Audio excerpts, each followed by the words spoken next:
Where's my picture?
Hi, everybody. We'll give another minute. I think we're expecting just a few more people, and then we'll get started.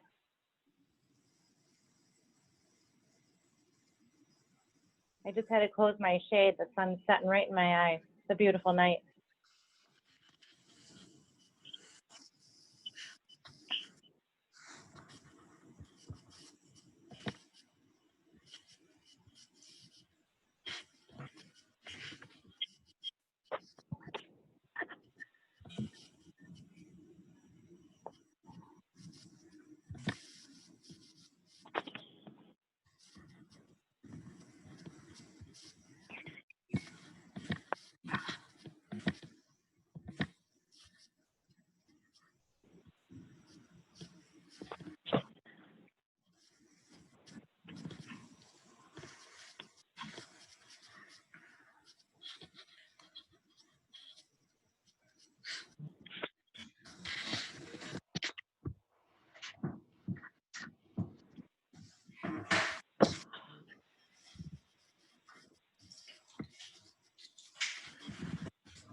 All right, Denise, should we get started? Yeah, let's do that. Perfect. Am I kicking this off? You're kicking it off. Beautiful. Hi, everybody. I'm Josh Weinstein. I'm the CEO of the Lewis S. Wolk Jewish Community Center. It's nice to see so many names and faces that I do recognize, but probably even more important, or just as important, it's nice to see a lot of new names and faces that I haven't seen before. So welcome to the call, and thanks for joining us tonight.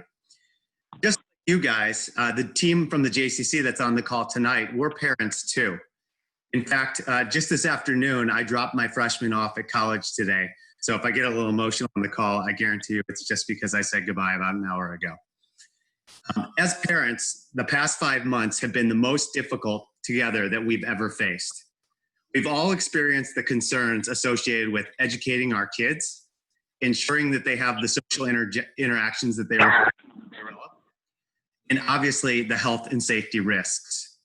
And we've all had to do this while we've juggled our demanding careers and our extended family challenges. This moment in time truly does stink, and we too feel the pain that you guys have felt the last 5 months and as you're trying to navigate what to do this fall. Next slide, please, Denise. So for those of you new to the JCC is a not-for-profit. We are a community center whose very existence is to serve the community's needs. And you can see our purpose here on the slide. We're here to fill the tent with light and to welcome all to shine. This means that through our values of community and belonging, compassion, honor and respect, and being our best selves every day, we develop exceptional programs to meet the challenging needs that the community has. And we feel at this moment in time, the JCC needs to step up and be part of the solution for the community.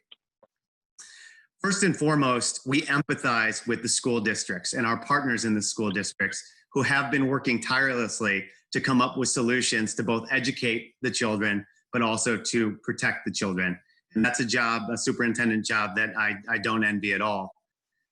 But our community clearly is in a crisis for education and for finding solutions for families. And what we want you to know, or I want you to know, and then we'll talk through it, is that the JCC is committed to being that solution for families in our community.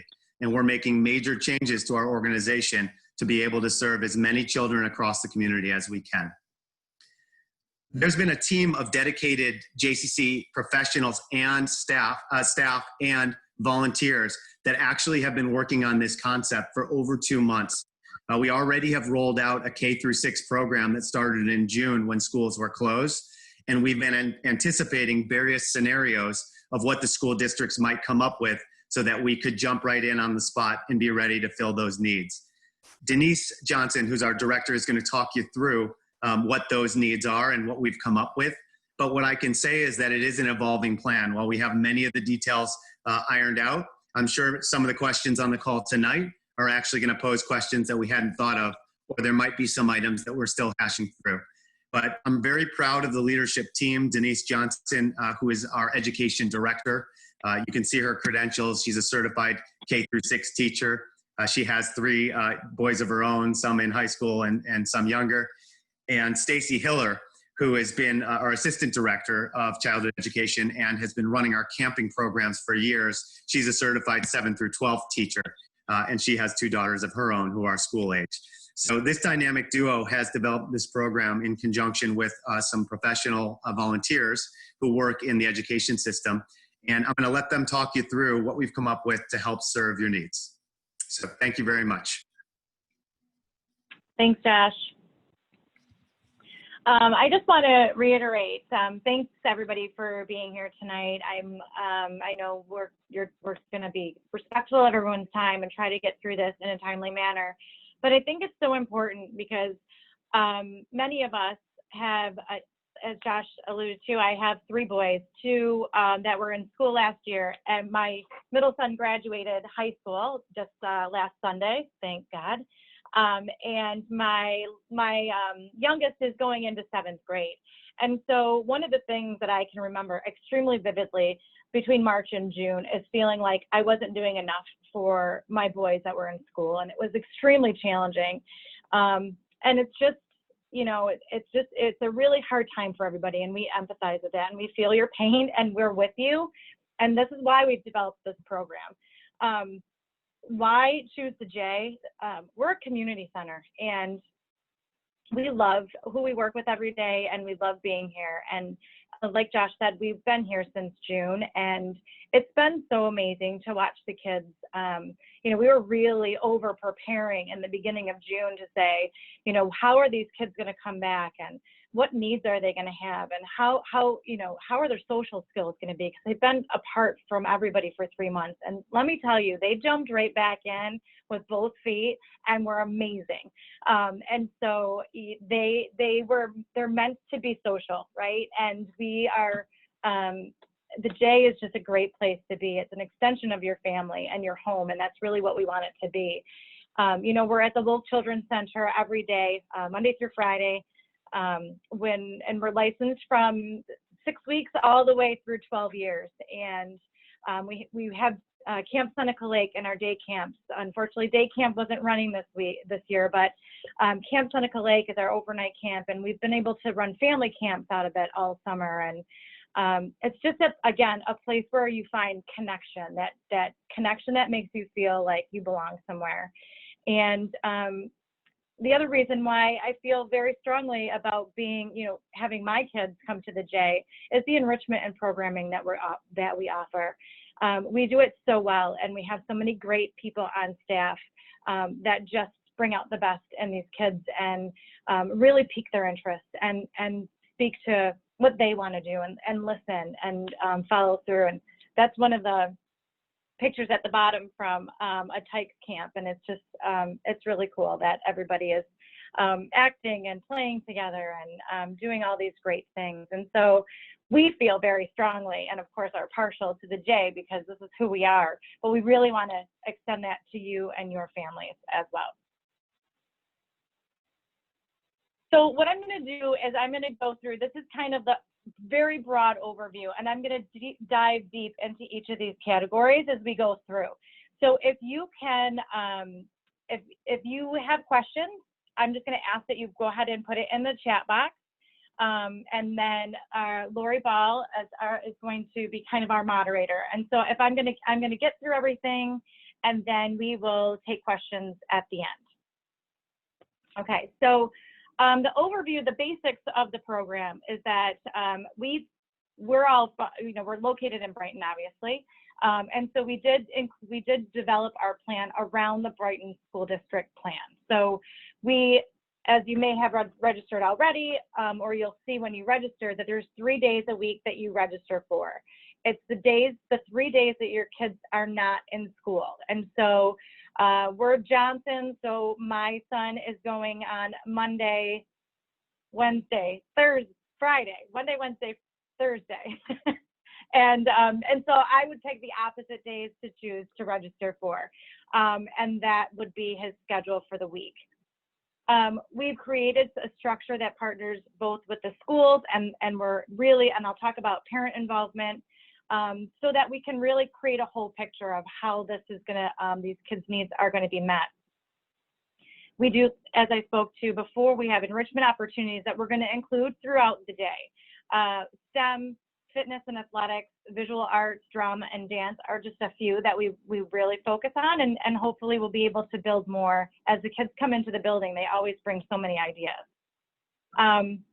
Our teachers, we do have teachers that we're bringing back, which is amazing, and then we're also going to be hiring some new teachers. They'll be qualified school-age professionals. They will not all be certified teachers, but we are vetting them and making sure that they have an extensive amount of experience in working with school-age children. We'll be onboarding them and providing them some training in the next few weeks, and then have them ready to go the first week of school. And then, of course, our campus offers plenty of indoor and outdoor space. We're going to be doing both things. We're going to have, we're going to keep them outside for as long as we can, as the days get shorter every minute, I feel like. And I heard a rumor on the news today that we're going to have a really warm fall, and hopefully that's true. So we can continue them getting outside to get the fresh air. Move on. So a typical day for K through 6 is going to look different from our 7 through 12 program. So I'm going to go through each of them individually, and again, please go ahead and put your questions in the chat box. So K through 6 is going to be, there's two choices. You can do a 7:30 to 2:30 option, or a 7:30 to 5:30 option.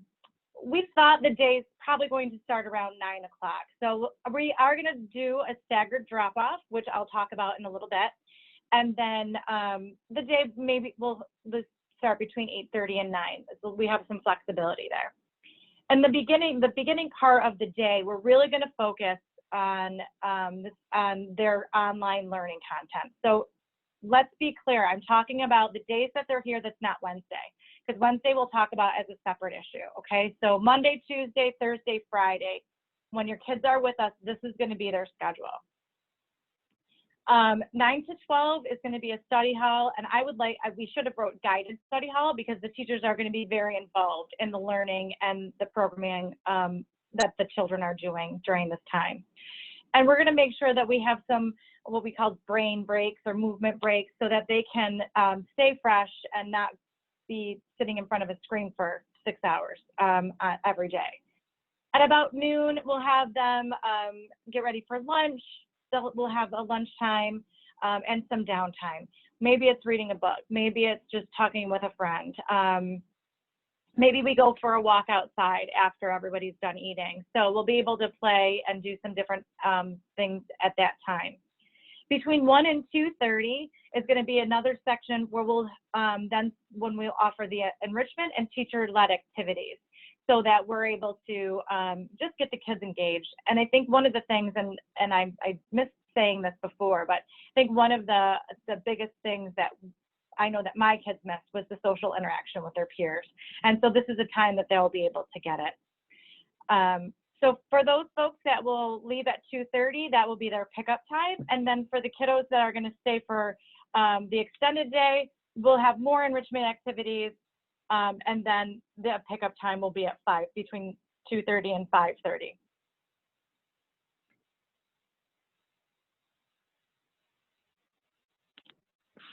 Okay, I just have to move my thing over here. Okay, so grades 7 through 12, again, so this is a half-day program that we will be running, and, oops, sorry, checking the time. Again, they're going to have a homeroom. They'll have to check in the morning, and I will go through how this will all work as well. But in the homeroom, they'll check in with their teachers. They'll be able to plan out their work for the day. I was talking to Stacy earlier this week, and we're really hopeful that the kids will get their planners that they typically get in the beginning of the school year. We're hoping that won't change, and that we'll be able to use the planners as a really great communication tool. And I'll tell you what, if Brighton doesn't do it, we'll figure out another tool that we'll use in the very same way. So those of Brighton parents of you that know will be able to have that continuity between home and the J, and home and school, and it'll be really helpful, I think, in planning for the day. So they'll take out their planners, they'll figure out their plan for the day, and they'll have that time between 8 and noon to meet with content area teachers. So Stacy's a science teacher. We're partnering with Roberts Wesleyan, who has been extremely receptive of sharing their education students with us. Not only will they be able to gain credits for classes, but they'll be able to help us as well. So we're really excited about that. And so I'll be working with them to find content area specialists to be able to help, because Lord knows I can't help with probably 8th grade math, let alone 12th grade. So we will have that. And then as deemed by the homeroom teacher, so let's say Lori is the homeroom teacher, and I feel like I'm ready to move on to the next thing. I would check with Lori, and I'd say, hey, Lori, I want to be able to go into the cafe and work on my paper, or I want to go to the library in the lounge area and talk with my friends. And so we're going to be controlling that so that if they're not taking advantage, and that they are doing their work when they're with us, but also giving them some breaks so that they can take a block of time that will be determined, 15 to 30 minutes maybe, where they can go into another area. All of the areas in the J will be supervised at least by a paraprofessional or a monitor, so that we're filtering through the cafe if they're out there, or we're walking in between classrooms, so that they're supervised at all times. And then they'll be allowed to have also some enrichment time too.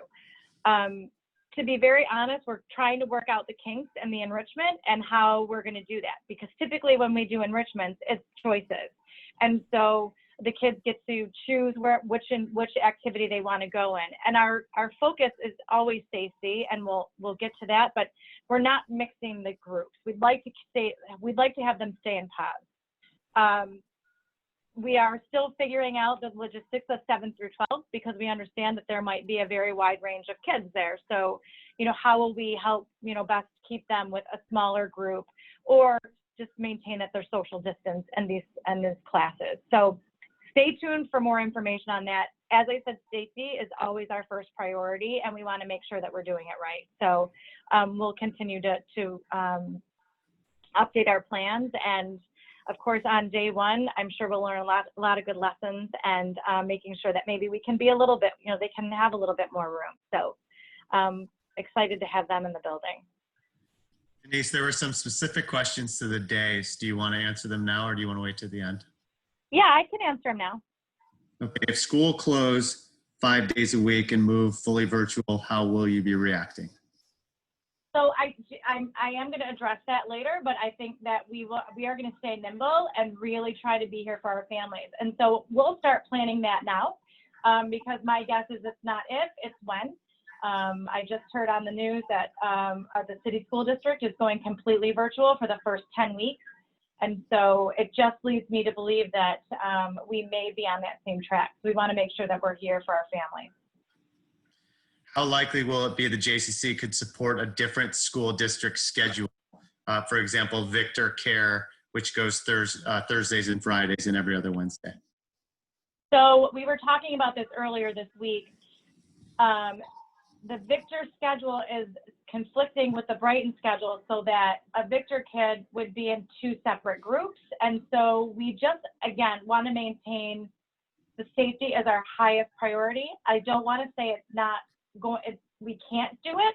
I'd like to look into it a little bit further and work with the families and see how we can accommodate that, but I don't have a definite answer to that yet. So follow up with you separately. Yeah. Is there an option to increase to extended day should we desire over the course of the year? So if we start out as a 2:30 and we want to go to a 5:30. Absolutely, not a problem. I think we can always accommodate that. If you are changing from 5:30 and you decide you want to go to 2:30, we would need 30 days notice, because that does affect staffing a bit. So, and actually, I guess both ways. So we would have to have a little bit of notice. And if we can accommodate it right away, great. But we might need a couple of, if you're adding a day or taking days away, we might, not days, hours, we might be able to accommodate that soon, or we might need a little bit of notice. There's a pricing question, which we're going to get to, so we'll come back to that. Okay. The question about use of pool, and I'm probably the best to answer that. Right now, the pool is closed. There is an ability to open the pool potentially. We're exploring whether kids can be isolated in pods in the pool. It won't be day one, but our hope is that sometime this fall we can figure out a schedule to have kids either swimming or having swim lessons. Katie Wagner asks, each student has a tablet. Are the teachers at the J familiar with school, tool, Schoology, and other platforms being used? Yeah, so we are going to be training our teachers probably the last two, well, at least the last week of August into the first week of September on the different platforms. If there's a platform from another district that we need to learn, we will reach out to the districts. Everybody's been extremely helpful and cooperative, and I don't have any doubt that we can learn it quickly and help the kiddos with it. Question about the building and layout, but I think you're going to get to it in a little bit. Yep. Yeah, I can get to that. And I think we'll elaborate on the school tool and Schoology a little bit more in later slides as well. I'm sorry, this is just kind of all our opportunities that we have here at the J, and we're really excited to have kids back in the building. I'm super excited to have, older kids actually in the cafe area and in some different spaces that we've been collecting cobwebs, unfortunately, for the last, several months. So it'll be exciting to have everybody here. Some of the things that we had talked about in our enrichment team is perhaps doing some things virtually. So we can tune in from the different classrooms, and so then we're not mixing mixing age groups and or pods. So it's maintaining that safety. So does maybe Eva, who is our fitness instructor, does she maybe do a Zumba class on FaceTime Live or something, and we just tune in and we can do that with her, or a dance class, or we can do, I know Freda, who's our types director, has been doing stuff online all summer, and so we can tune into that so that each classroom can get that enrichment opportunity. So again, we're still exploring these options, and we feel really positive that we can bring a lot of great things to the kids that are with us. So I can say this for sure. Health and safety is our first priority. We've been here since June. We have felt extremely safe. I will be completely honest with you, when we were returning mid-May, we knew we were coming back, and I was nervous. I was really nervous about how this was going to look, and wearing masks, and of course, then it seemed so new. Now it seems like secondhand and not really even a big deal anymore, but we take it very seriously, and the kids are incredible and know what they're supposed to be doing, and how they're doing things a little bit differently now. But we have all these processes in place, which I will explain. So first thing is we do have a limited class size. So our classrooms are anywhere from 10 to 15 kids. We won't have more than 15 kids in a group. For 7 to 12, there might be a time when, if they're in the cafe area, there may be more than 15, but they're socially distanced, and they are at tables by themselves. So if you've ever been to our cafe, you know that they can seat 4. We're going to only have 1 per table, and we're going to have tape on the floor, and it's going to be a big production, but we'll make sure that they're safely staying 6 feet away while being in those common areas that might have more than 15. We will, like I said, stay in our own pods, K through 6.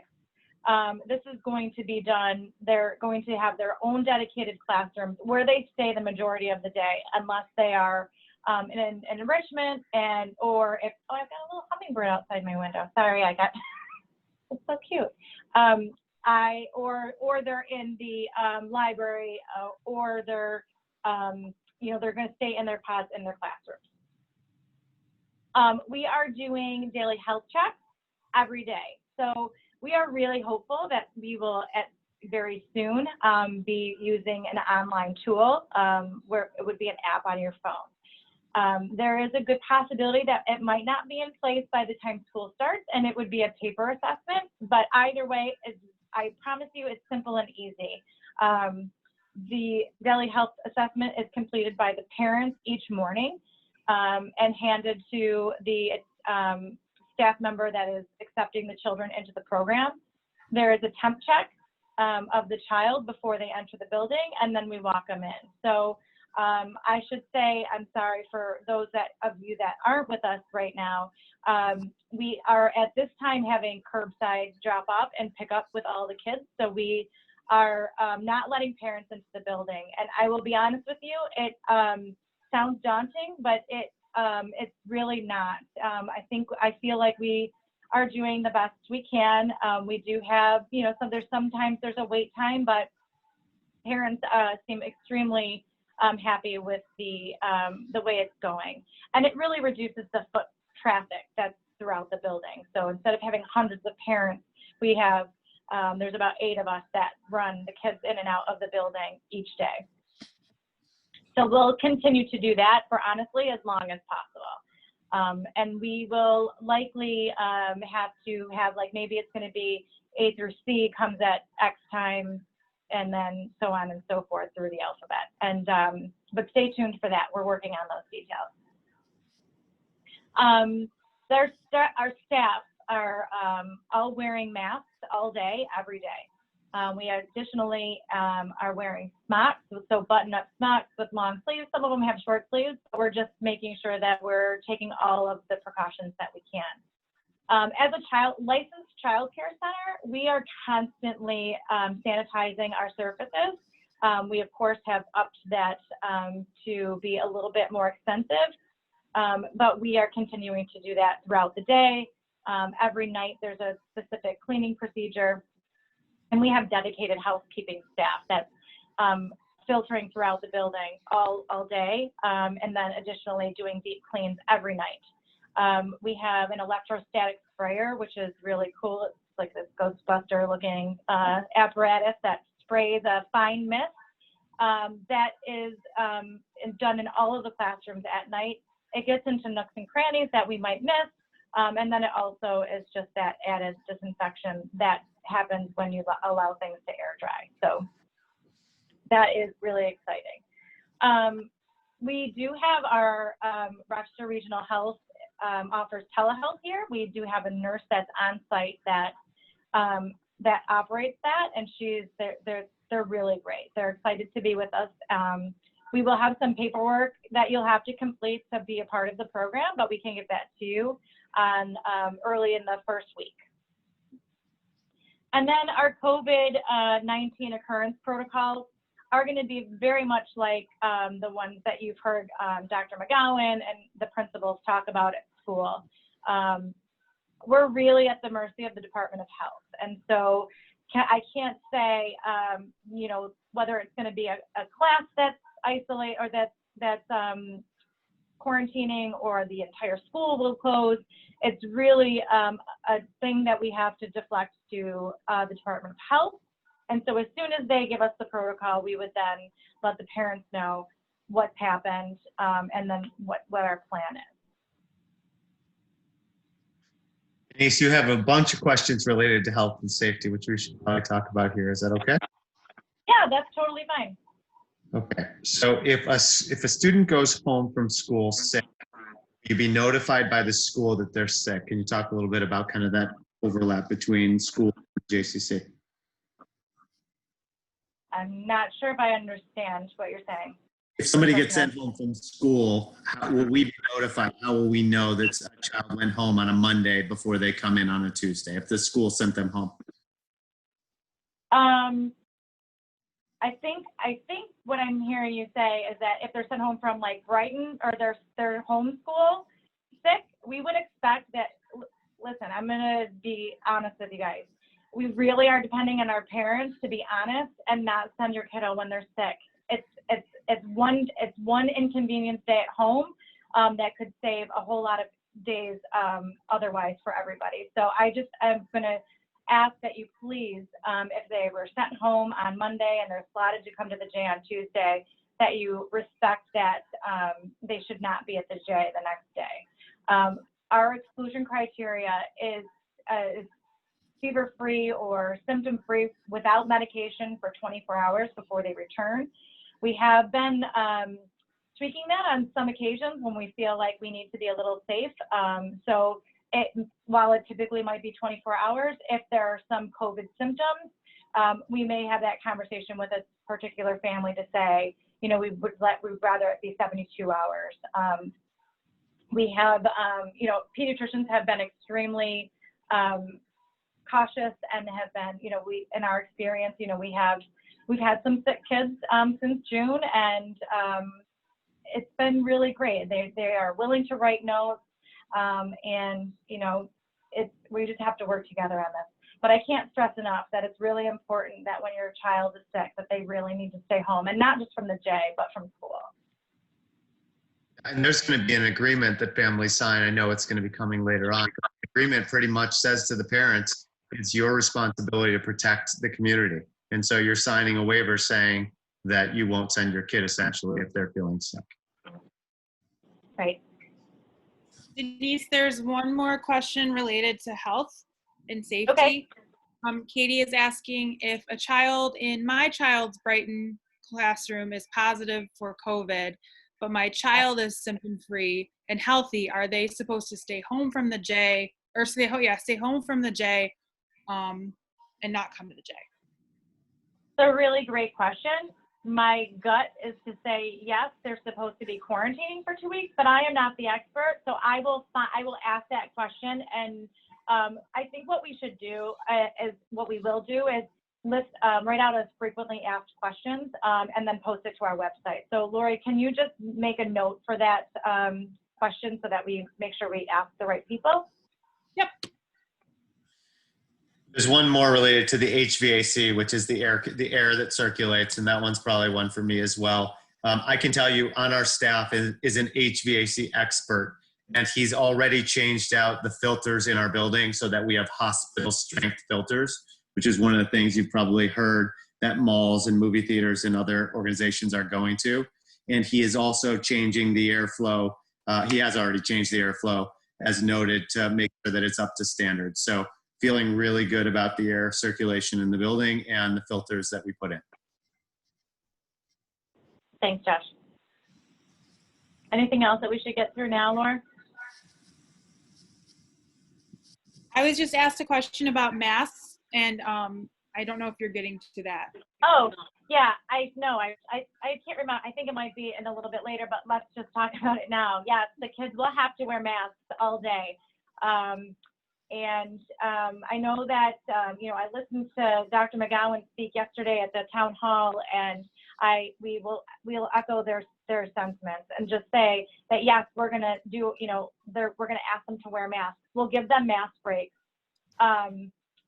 where it's appropriate, and when possible. So I can't commit to a certain time frame or anything, but these guys, they've been really great. The kids that are wearing masks right now that are they're just used to it, and it's so normal to them. And I said this earlier this week, they're resilient. They amaze me every day. It's like no big deal. And we're like these big babies who feel inconvenienced by these things, but it's truly, they've been really great. So yes, we're going to have them, all the kids in the facility wearing masks.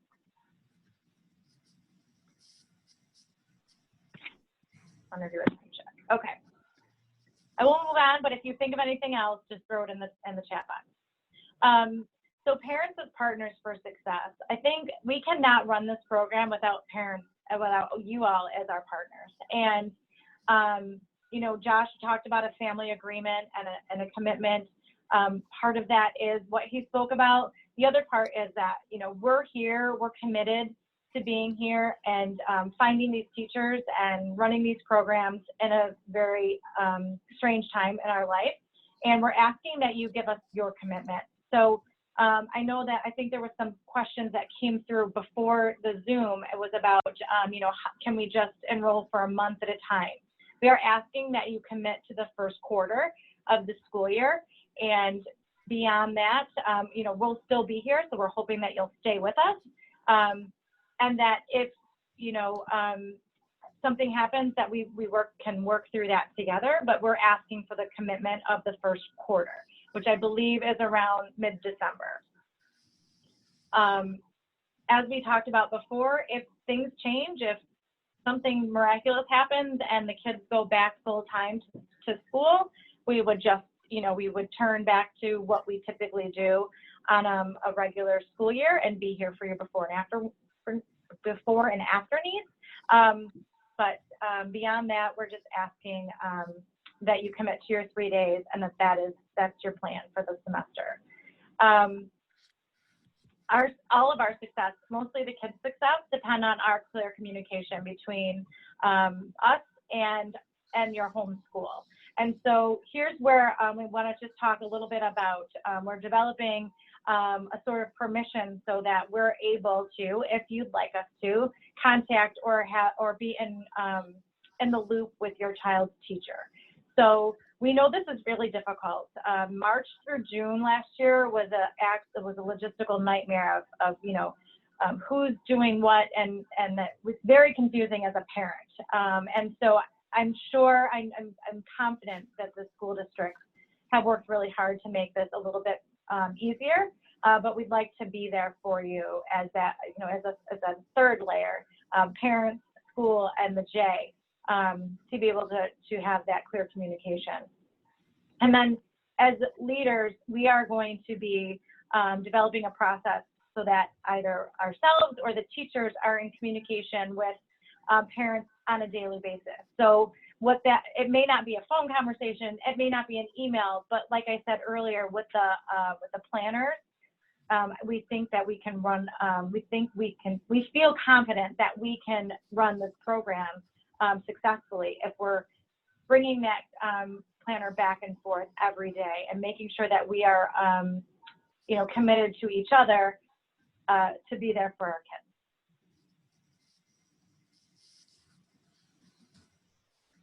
So just the basic registration details. This is on our website, so it's there for you to see. K through 6, there's the 2 sessions, then the 7 through 12 is a half day.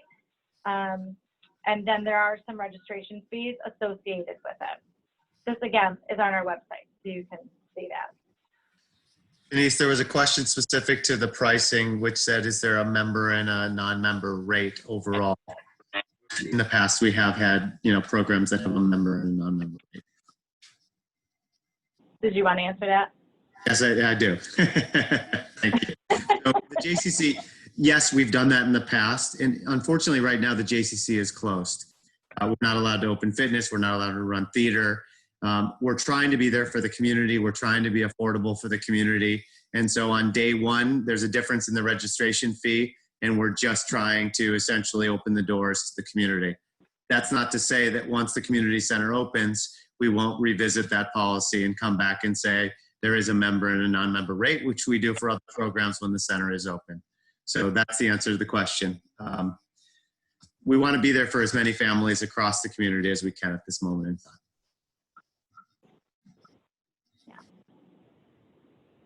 All right, so I'm going to stop sharing so I can see everybody's face.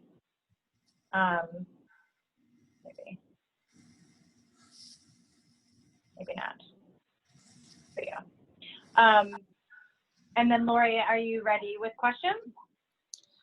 Do you want me to start with the questions that were sent in, or would you like me to start with the chat box? Whatever makes sense. Why don't you do the chat box? Okay, let's do. We have, let's see.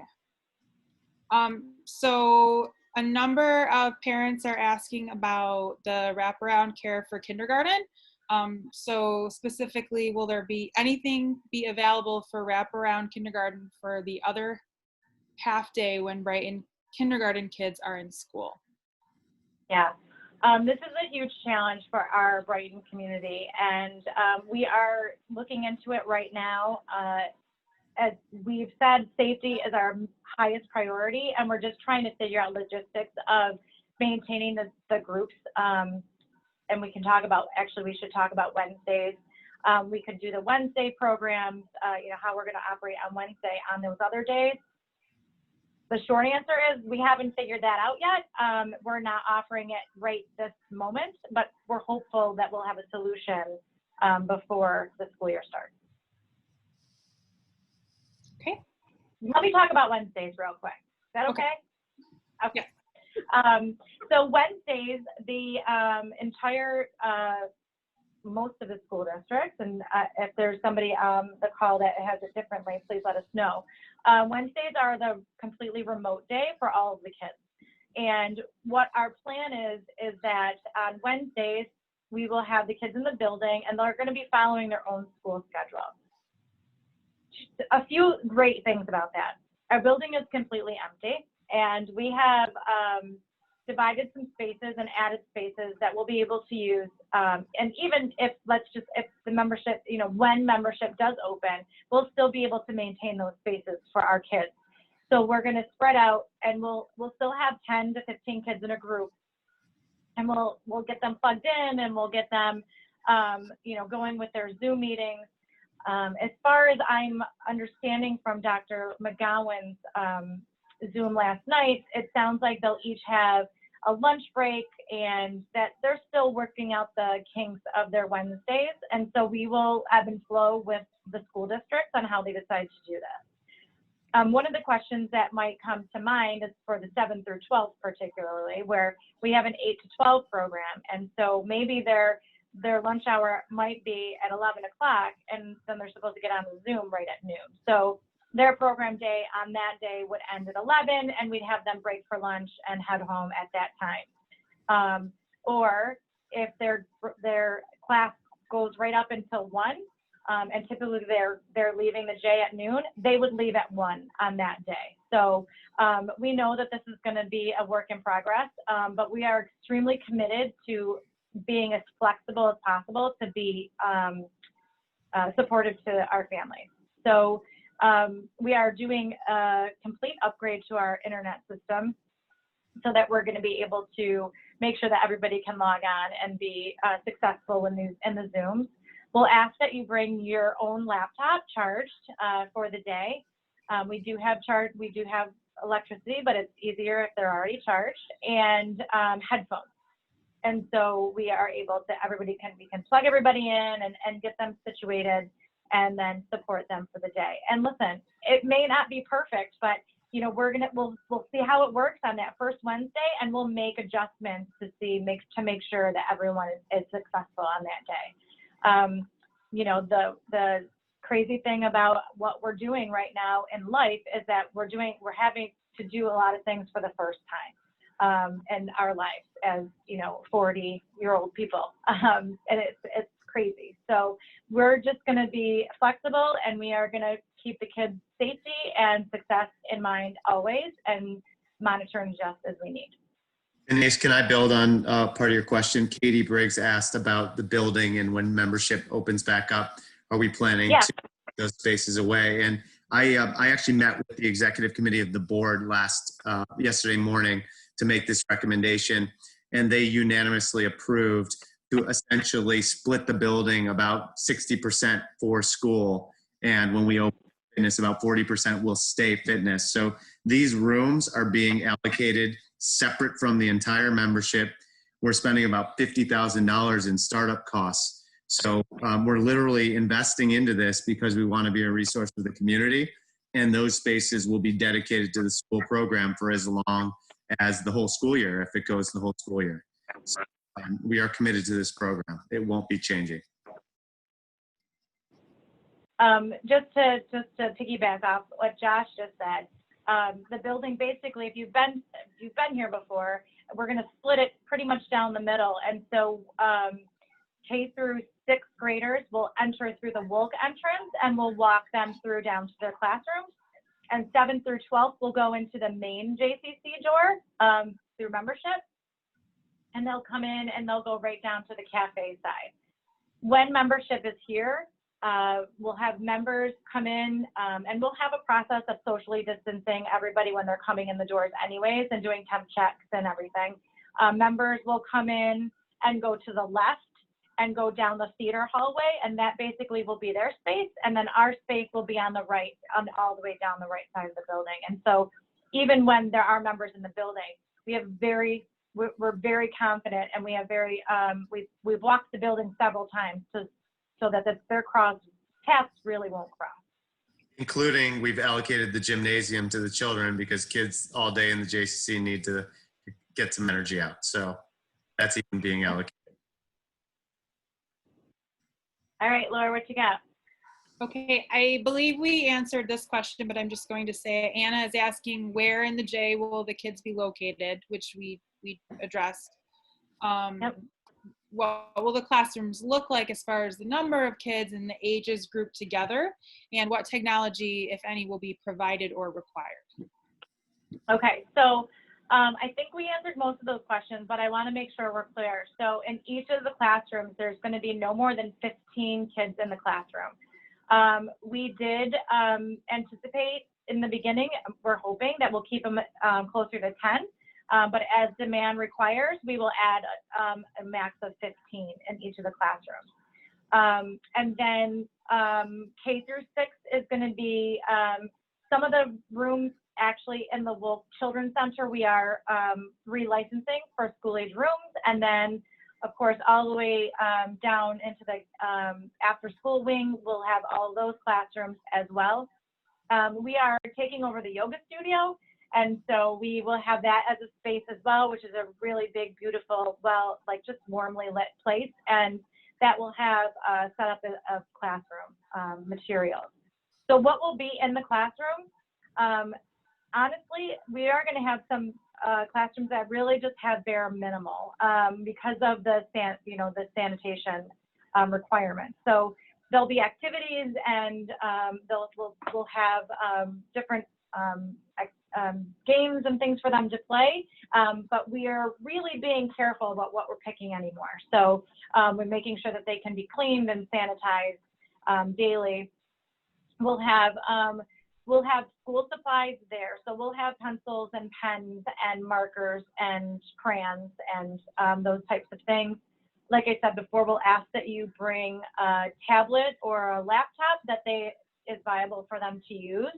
I know that Brighton will supply that for families who may not have a second laptop to send to school with your kiddo. So if you need to, if you're working from home or you're using your laptop during the day, just reach out to the Brighton School District and they will make sure that you get connected with one. And then, Lori, did I get all those questions?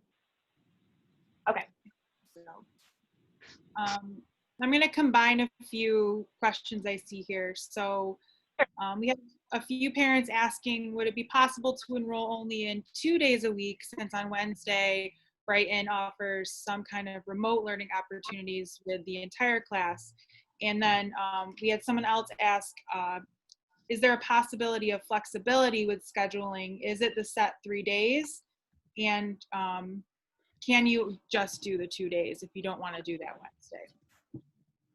So you can certainly choose to send your child for 2 days, but at this time we only have the 3-day option. As far as the tuition goes, it wouldn't change. And so we're hopeful that you'll give us a chance to, really be successful with the kids on Wednesdays. I feel confident that we can do it well. We have plenty of space and the rooms are big, so we're able to spread them out. And there's only going to be 10. Usually these classrooms have, more of 15 and more. 15 is a small class. So I think we'll be able to do it. But as parents, obviously we respect that you might not want to be there on Wednesdays. But at this time we have the 3-day option only. Okay. Will you be providing lunch? Did we talk about this yet? Oh, that's a great question. I'm so glad because I should have addressed this. We are not providing lunch at this time. We are asking that families send in a packed lunch for your kids. We do not have microwave use either at this time, so it would have to be a cold lunch, much like I know I'm a lunch packer for my kids, so we pack lunches that would go to school in a brown paper bag or a thermal lunch box. We just ask that you do not have, and Stacy, can you maybe chime in on the kosher style lunch that we're asking? Sure, absolutely. So we are at the Jewish Community Center, and out of respect, we do what's called kosher style, which means you don't have to send in kosher products, but some of the basic rules of kashrut we do ask you to respect. For example, all of the meals that you send in, we will ask to be either dairy or non-meat, and that there's no shellfish in there as well. So things you can bring in are eggs, egg salad, pasta, a cheese pizza, a cream cheese and jelly sandwich. My tuna fish is okay. Cheese tortellini is okay. Mac and cheese. But we do ask that there will be no meat, and then obviously no shellfish or pork as well. Thanks, Dave. Josh, did you want to speak to the possibility of? Yeah, we actually have a great new caterer at the JCC. Obviously, he opened up literally 2 weeks before the JCC closed, and I spoke to him just yesterday, and the group doesn't even know. He's working on options to provide the kids with lunches where you could actually fill out a sheet, and whether it's pizza or mac and cheese, and he's got great salads and things like that. Very healthy foods too. So more to come. It may not be on day one, but I believe it'll be very soon thereafter for sure. Thanks, Josh. Okay, so the next question, we went through that. I apologize, there's a lot of questions. So there was a question about French Road is allowing students to do instrument lessons on their days off. Is this something that they can do at the J? And if so, would there be limitations on the instruments they could choose? For instance, would it have to be something that they could wear a mask while playing like string instruments? So who asked this? Can I ask who asked this question? Is that okay? Jonathan Powers is asking. Jonathan, are you on the call where you could maybe unmute yourself and help me understand a little bit what that looks like? Yes, hi. So my daughter Iris is interested in playing the clarinet, and so that's a woodwind, and you're blowing through it. And I didn't know if that was going to be considered too risky. So help me understand. Are they doing it via Zoom? Like, are they Zooming these music classes? Yes. I see Katie's shaking her head. That's my understanding. Yeah, sorry. Sorry. I'll put the video on so you can see us.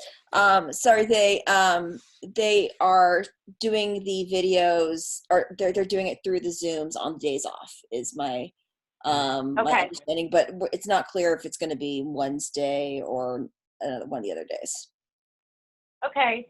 So let me take this to our team and see if we can come up with some creative solutions, because it's the first. Oh, Stacey Hiller's already got ideas. I know the answer to this, and I'm sorry, my dog's chewing on a toy. Let me take it from him so you don't hear the squeak. Sorry.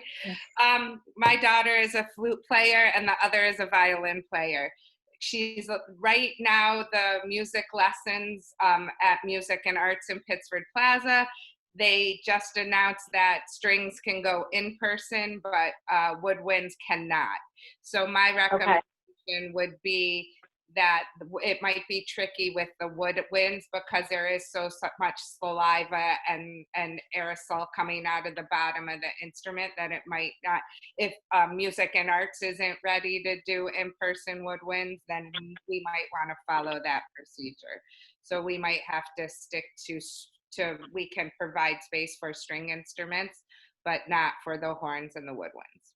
Does that help answer the questions? So I think Jonathan, what our final answer was, let us look into that and we'll get back to you and we'll put it in the FAQs. But it does, I would say the woodwinds may be put on hold for at least the first quarter. All right, Lori. Thank you. Thank you. Okay, so Katie is asking during the 9 to 12 p.m. in the morning learning time, if my child finishes all their schoolwork early, like 1 to 2 hours early, what will their options be for activities for the K-12? Yeah, that's a really great question. So on every day except for Wednesdays, we do have we have 2 teachers with a single group size. And so the second teacher will really be able to engage with those kids that are not working on schoolwork. So they'll be able to do some different activities. Perhaps they'll be doing, some extensions of the enrichments. They can go outside and take a hike. I'm sure there'll be more than one child that's ready to go. So hopefully we'll be able to take a small group into, an outside area or do another activity during that time. Denise, I think that's a great point to reinforce. The ratios don't require the schoolrooms to have 2 teachers, and we've elected to have 2 teachers for much of the day for just that reason, with all the differing schedules and activities. So we want to make sure that it's a successful program for the kids and for the teachers. Okay. Andrea has a question, but she says she's going to follow up with us later. So Andrea, I'm going to leave that one off.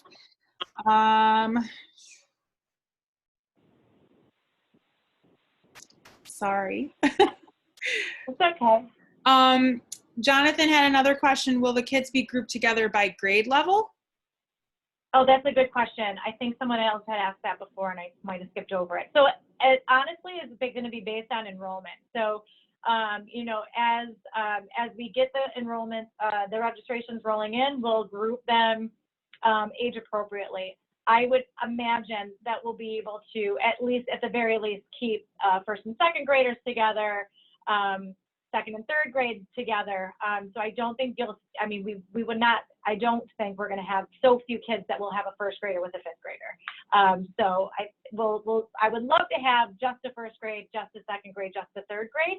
But again, it's based on enrollment and what ages we get. Kindergartners will have their own classroom. They'll do by themselves. All right. What is the total number of kids you are capping this at? That's a really great question.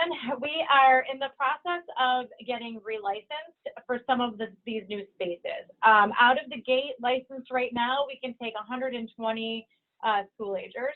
And then we're hoping next Thursday is our licensing visit, and I'm hoping that we'll have a final number, but I would say we will be able to have upwards of 200 to 250 kids in the building. We were planning for about 100 of the, up to 100 of the 7 through 12, in addition to right now. Yep. Okay. So is it correct for parents to assume that they can expect all of their children's virtual work be done at the end of the day? Is this a realistic expectation of the program?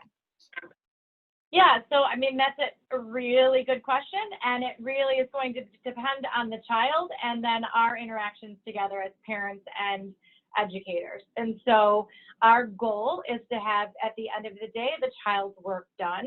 But I can't say that, there's not going to be times when, these are our kids. We know they're, that they might have a specific trouble with something, or they might need extra time on something, or they may not have the bandwidth to be able to finish a project, which we would be very communicative to you to say, listen, Lori really was struggling on this assignment. We tried to help her. She's really struggling, and this is what she still has to do.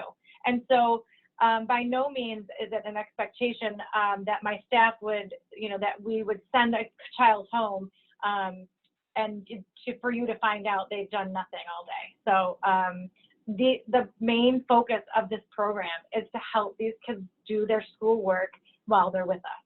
That is our main goal. And so the enrichment is amazing, and we're so fortunate to be able to do it. But our main goal is to get the schoolwork done and help the kids. And I'll just reiterate that. I don't know if it was mentioned, but we do use an app that we can connect with the parents. So if there is questions, or if you are concerned about your child's progress through the day, you can talk to the teachers through that app. Thanks, Lori. That's a good point. So how will screen time for school purposes be monitored, and what is the expectation for kids to use screens for games and fun? Okay, so I would say we're really just going to focus on the education piece while they're here at the J. Games and fun can happen at home. We'll let you guys be the good guys, and we'll be the bad guys, so to speak, in that regard. The small group size and the staffing that we have is really going to play into the monitoring, and we will be specifically monitoring what's going on, and so we'll be able to see them at all times. So I feel confident that we can be very successful in that regard.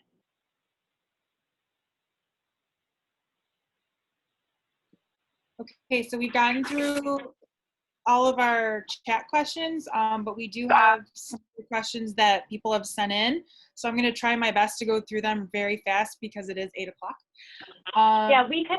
Well, how about this, Laura? How about we do a couple of those questions, and then if there's anything that's really burning, they can just chime in, and then we can make sure that we put together an FAQ and get it up online super quick. We did discuss if schools close indefinitely, what's going to happen? Okay. So if school closes indefinitely, we are already starting to formulate that solution, and we will have a solve for you. Masks we talked about.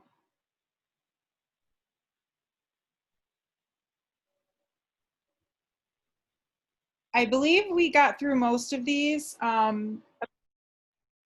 In terms of like the 7 through 12, what will that look like for the staff? will there be licensed teachers helping staff or helping kids? And what will that look like? There was a question about that. So that's a really good question. We actually do have several licensed teachers on staff currently, but we also will really be looking to hire some more staff. And our partnership with Roberts could be an ace in the hole. So like, keep your fingers crossed for that. But I know that they'll come through with some teachers. So we will make sure that, if they're doing, AP math, that we are able to help them. And be, very upfront. If we feel like we've reached a block or a stopping point, we would, make sure that we're letting you know that, we're struggling with this. And then that's really where that comes into help with, us being able to communicate with the teachers as well, so that we can say, listen, can you send us a tool for this or a guide? I know that there's some online tools and tutors that we can have access to that are, other nonprofit agencies that are allowing these the tutoring. These kids, these students are doing tutoring for free online and offering that help to us. So we're really looking for all different options to be able to use to support the kids. Does anybody have a question that they want to just kind of pop up, and you go ahead and unmute yourself if there's something that we haven't gotten to? Oh, I'm sorry. I think I missed one. I think I missed this, but someone is asking, would a kindergarten age child with no iPad experience be able to receive support navigating their lessons? But I think we answered that. So. Yeah, of course. Yes. Yeah. Again, the group size and the staffing that we'll be able to have is going to be great, and the kindergartners are going to be just fine. They'll pick it up quickly, I'm sure of it. But we'll be able to support really all of the ages with technology issues as well, and I'm sure they'll teach us a thing or two.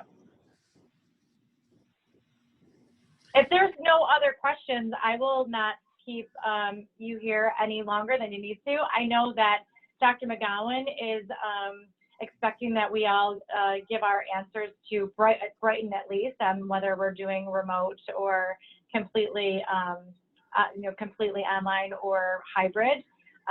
I will just share that my son Peyton is going into 7th grade. We chose the hybrid, and he will be here on the days that he's not in school. And I find that it's just going to be just a great blessing for our family. So I hope that you'll join us in that, and we're here if you need us. Our website has all the information and the registration link, and I hope everybody has a really great night. Thank you for spending time with us.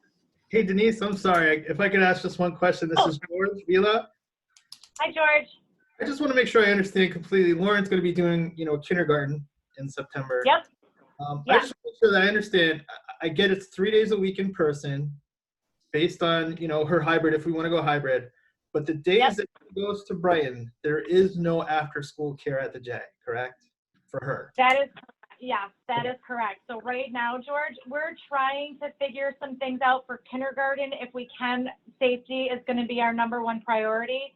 And I will try to get that answer to you before Monday at 8 p.m. when you have to fill out that survey. But, a definitive answer. But we're trying to work some things for our kindergarten families. It really stinks that we're still a half-day district. I think we are literally the only district in Monroe County that is half-day still. So it's going to be tough, but we're really going to work on the solution. And if hopefully it's in your favor, and we'll let you know sooner rather than later. Yeah, I mean, the only thing that I'm considering is, we're definitely, the transportation piece from Council Rock to the J is just really, we'll drop her off in the morning. That's not an issue at all. I can imagine Lauren enjoying taking a bus ride with her friends, from school over to the J. They all get to meet each other. So that's just kind of the idea. Like, if I say no to transportation at all, I kind of don't want to shut that window. You know what I mean? And I realize you guys, it's not easy to figure this stuff out right away. I realize this is all. I met with Kevin McGowan last weekend, and we talked about this. He said 7 out of 10 Brighton families aren't going to feel comfortable putting their kids on the bus. And so this whole transportation piece is becoming a bit of a challenge in the middle of the day. Sure. But Denise has some ideas. We just don't want to let any cats out of the bag that we're not fully baked yet. So we understand the challenge, and we hope to get it resolved by tomorrow, actually, in time for that decision. Okay, great. Thanks. Thanks, George. Anybody else?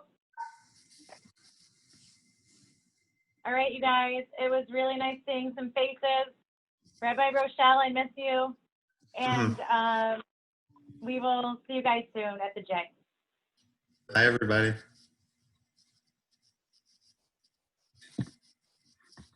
Thanks, guys. I'll see you in the morning. Thank you, everyone. Good night. Team. Bye-bye. Bye. Bye.